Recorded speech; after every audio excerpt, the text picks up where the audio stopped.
Joe Biden performed his own version of a Texas two-step at a campaign stop in San Antonio on Friday night, letting a crowd of supporters drown out a protester who confronted him on Ukraine, before the ex-vice president could answer, and then continuing his rhetorical attack on President Trump. It happened while Biden was assailing Trump's record on immigration and veteran care.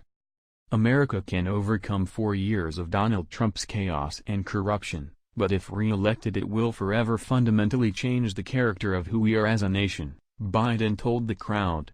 We can't let this happen. This election is about the soul of our nation and Donald Trump has poisoned our soul.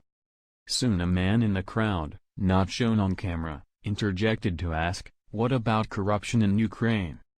The reference was to Biden's past dealings in the country, where his son, Hunter Biden, reportedly held a 7-figure job with Ukraine's largest natural gas company, Burisma Holdings. At the same time, the elder Biden, as vice president under Barack Obama, was leading an effort to oust a Ukrainian prosecutor who was investigating the company, raising concerns about a possible conflict of interest.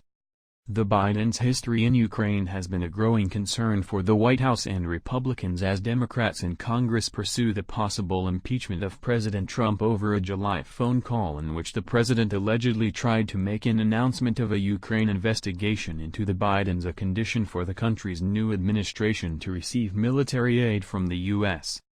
But before Biden could address the Ukraine question on Friday, the crowd booed the protester and began to chant, "We want Joe." Biden seemed to follow the crowd's lead.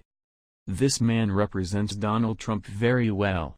He's just like Donald Trump," Biden said of the protester, who appeared to leave the event, with the crowd waving goodbye to him, though it was unclear if he chose to leave or if he was forced out either by security or other attendees. "A great American," Biden continued. "Just let him go, don't hurt, just let him go. This is not a Trump rally. This is a real rally." With Texas considered a battleground state in the 2020 presidential race, Biden refrained from sideswiping any other top-tier Democratic rivals despite tightening polls ahead of February's primary and caucus in New Hampshire and Iowa, respectively, the first times voters will actually help determine the party's nominee for the White House. With the protester gone, Biden resumed his verbal attack on Trump. "As my mother would say, God bless me. Bless me, Father, for I have sinned," Biden said, making the sign of the cross before continuing his rebuke of the president. Biden then seemed to imply that Trump was responsible for the August 3 shooting at a Walmart in El Paso, Texas, that left 22 people dead. Remember in 2018, Trump claimed there was an invasion of Latinos coming across the border? "They are going to invade and pollute America," Biden said. Well, guess what? The words presidents say matter. It didn't take long after that a guy down in El Paso walked into a parking lot and gunned down a lot of innocent people, and he says, "I'm doing it to prevent the invasion of Texas by Hispanics." Authorities said the suspect, Patrick Crusius, 21, of Allen, Texas, had written a manifesto that said the shooting was fueled by fear of an invasion by illegal immigrants, adding that the city's large Hispanic population played a part in their targeting. In October, Crusius pleaded not guilty in connection with the shooting and is due to return to court November 7.